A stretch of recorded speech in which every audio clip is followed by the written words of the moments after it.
mindfulness could be everything. Like when you eat, when you walk, when you play, everything could be mindful. When you do something, you know that you're doing it. So whether you're walking, or whether you're eating, or whether you're sitting, or even playing a video game, you know what you're doing, so your mind isn't somewhere else. When we share mindfulness with children, they really enjoy it, and they see that the way we are together in a group of kids, it has a real quality.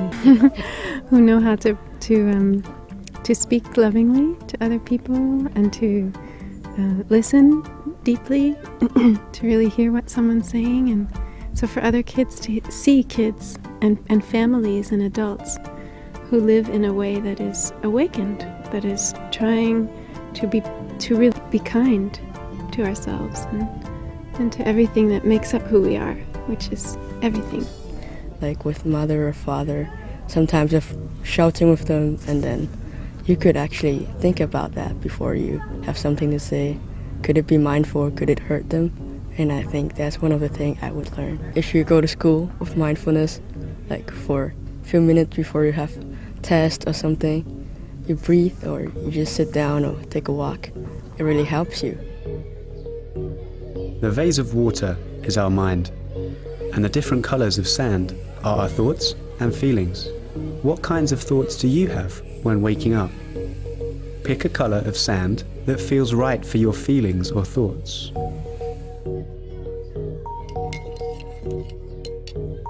This is how our minds are when we are in a hurry, stressed, angry, or upset.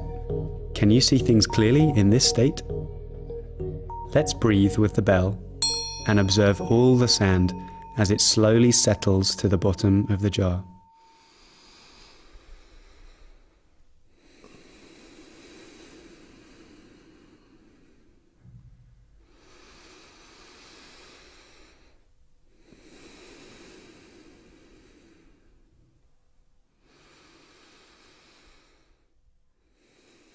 This is what happens to our minds when we meditate, when we are mindful of our body and of our breathing. What is the water like now? The thoughts and feelings can still be there in our minds, but rest peacefully at the bottom, because we know how to return to our breathing to calm them. If people bully me, I'll look into why they bully me. Maybe they have their own suffering, or they see something in me that make them suffering.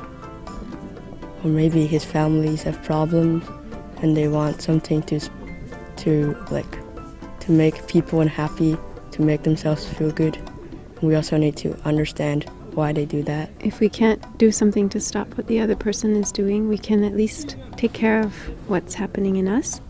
So if we feel sad, or if we feel angry, if we feel hurt, we can know that those feelings are there in us, and that those feelings are okay. They're normal to have that feeling, and so we can know that we need to be there for that feeling. Just like if our younger brother or sister were sad or upset, we would try to take care of them. So we see that the feeling in us is like our little brother or little sister that we need to take care of. And so to have a very alive family, a community of people that they can relate to and enjoy, and not just real people, but superheroes and comic people who can show in a very concrete way how we can, in our daily lives, live peace, be peace, and change the world through how we are in each moment. Float.